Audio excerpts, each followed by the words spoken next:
Nama Muhammad itu bukan nama pemberian manusia. Mungkin belum banyak yang tahu ini.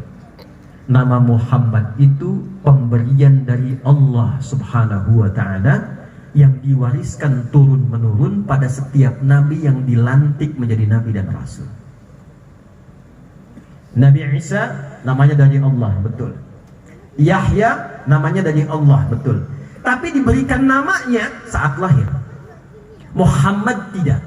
Namanya diviralkan oleh Allah Subhanahu wa ta'ala pada semua nabi saat dilantik menjadi nabi dan rasul. Jadi tidak ada satu nabi bertugas formal sebagai nabi, sebagai rasul, kecuali dia harus berikrar dulu tentang kenabian Muhammad sallallahu alaihi wasallam. Dan itu didokumentasikan dalam Al-Quran di surah ketiga Ali Imran di ayat ke-81. Wa idh akhadha rabbuka min bani adama min zuhurihim dzurriyyatahum. Perjanjian kita dengan Allah Al-A'raf 172. Perjanjian manusia biasa dengan Allah Al-A'raf 172. Perjanjian Nabi dengan Allah pindah Ali Imran 81. Wa idh akhadallahu mitsaqan nabiyyin. Dan pahami, pelajari, ingat-ingat, ketahui ketika Allah mengambil komitmen perjanjian dengan semua nabi yang bertugas di bumi, semua nabi. Jadi ada anbiya, ada nabiyyin, itu beda. Surah ke-21 di Quran, surah apa namanya? Al-Anbiya. Kalau disebutkan anbiya, itu artinya beberapa nabi. 3, 4, 5 anbiya. Kenapa disebut surah Al-Anbiya? Karena di dalamnya ada pelajaran tentang kehidupan beberapa nabi. Tapi kalau kita ganti jadi semua nabi yang pernah bertugas di bumi, diurut dari Nabi Muhammad sampai ketemu ke Nabi Adam alaihissalam, semua nabi, maka ganti kalimatnya dari anbiya menjadi nabiyyin. Apa namanya? Nabiyyin. Wa idh akhadallahu mitsaqan nabiyyin. Dan pelajari, pahami, ketahui ketika Allah mengambil perjanjian dengan semua nabi saat dilantik menjadi nabi. Lama ataitukum min kitabin wa hikmatin thumma ja'akum rasulun musaddiqun lima ma'akum latu'minunna bihi wa latansurunna.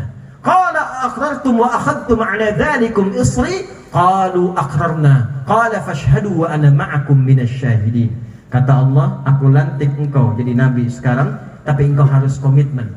Bila engkau bertugas bersamaan dengan hadirnya nabi terakhir yang mulia, Muhammad, maka kalian harus menolongnya, membelanya, dan ikut ajarannya.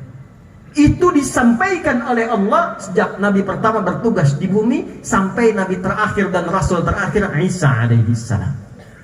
Karena itu nama Nabi Muhammad itu tersebut di semua kitab-kitab yang dibawa oleh semua nabi.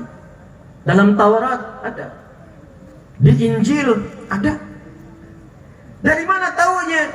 Abdul Muttalib, kakeknya Nabi, melakukan perjalanan dengan 3 orang sahabatnya.